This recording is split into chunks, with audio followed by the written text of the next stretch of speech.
જન્માષ્ટમીના દિવસે અમદાવાદમાં મેઘરાજા છે તેમણે આક્રમક બેટિંગ કરી છે ને તેને કારણે અનેક જગ્યાઓ ઉપર પાણી છે તે ભરાવાની સમસ્યા છે તે પણ જોવા મળી રહી છે ને પાણી ભરાવાની વરસાદ બંધ થયા બાદ હવે એએમસીના અધિકારીઓ અને નેતાઓ છે તે રાઉન્ડ ઉપર નીકળ્યા છે ને અત્યારે આ હેલ્મેટ ચાર રસ્તા પરના દ્રશ્ય છે ને આપણી સાથે સ્ટેન્ડિંગ ચેરમેન દેવાંગભાઈ દાણી છે તે આપણી સાથે છે ત્યારે ખુદ તેઓ પણ અત્યારે આ પાણીમાં અહીં ઊભેલા જોવા મળી રહ્યા છે ત્યારે તેમની સાથે વાત કરશું કે કઈ પ્રકારની સ્થિતિ છે દેવાંગભાઈ જે પ્રકારે વરસાદ આવ્યો પૂર્વની સાપેક્ષે પશ્ચિમ અમદાવાદમાં ઓછો વરસાદ છે તેમ છતાં પણ પાણી ભરાવાની ઘટના છે તે થઈ છે। આજે જન્માષ્ટમીના પાવન પર્વે વરસાદે બીજા રાઉન્ડની ખૂબ જ સારી શરૂઆત થઈ છે। લગભગ 2.5 ઇંચ જેટલો વરસાદ આ પશ્ચિમ ઝોનની અંદર હાલ પડ્યો છે।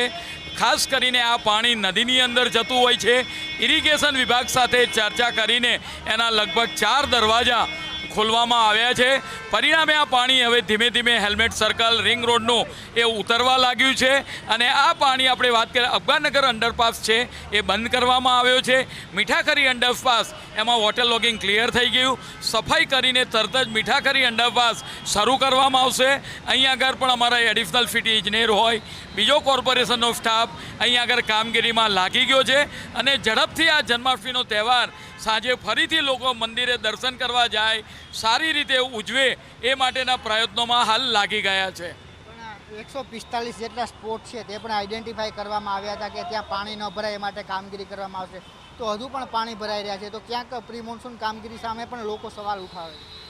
પ્રી મોન્સૂન કામગીરી અવશ્ય કરવામાં આવે છે પરંતુ ખાસ કરીને છેલ્લા ઘણા સમયથી વરસાદ નહોતો અહીં આગળ નદીનું લેવલ આપણે ઇરિગેશન સાથે પણ સંપર્ક કરી આ લેવલ ઓછું રાખતા હોઈએ છીએ અને પરિણામે આપણે વાત કરીએ કે એના દરવાજા ખોલવામાં આવ્યા છે અને આ પાણી ધીમે ધીમે નદીની અંદર જવા લાગ્યું છે। જે પણ આપણે વાત કરીએ કેચમેન્ટ એરિયા હતો અને ડ્રેનેજની લાઈન હતો એના અત્યારે ઢાંકણા પણ ખોલવામાં આવ્યા છે। તહેવારોની સિઝન હતી કોઈ અકસ્માત ન સર્જાય એટલા માટે ઢાંકણાઓ પણ બંધ હતા પરંતુ એ ઢાંકણા પણ હવે અત્યારે સ્ટાફ આવીને ખોલવા લાગ્યો છે અને પરિણામે આવનાર સમય 1 કલાકની અંદર આ સમગ્ર જે સ્પોટ છે એ ક્લિયર થઈ જશે।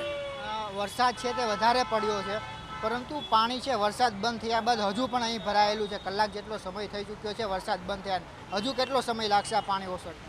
લગભગ અહીં આગળ સ્ટાફ બધો હાજર જ છે। અડધા કલાકની અંદર ઝડપથી આ પાણી ઉતરી જાય એ માટેના પ્રયત્નો ચાલુ કરી દેવામાં આવ્યા છે।